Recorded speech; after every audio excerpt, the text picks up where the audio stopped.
अरे मैं हरिया, तू कहाँ है? मैं छत पे हूँ राजा।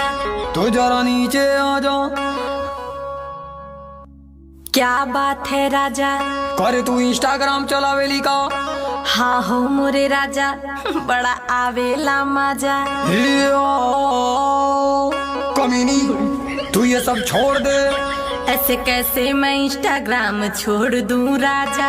अभी टाइम है जाने मन, तू होश में आ जा।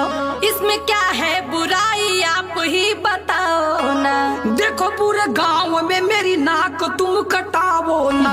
अरे राजा जी, इसमें पैसा बहुत मिलता है। तेरी वीडियो से कितनों का नियत बिगड़ता है।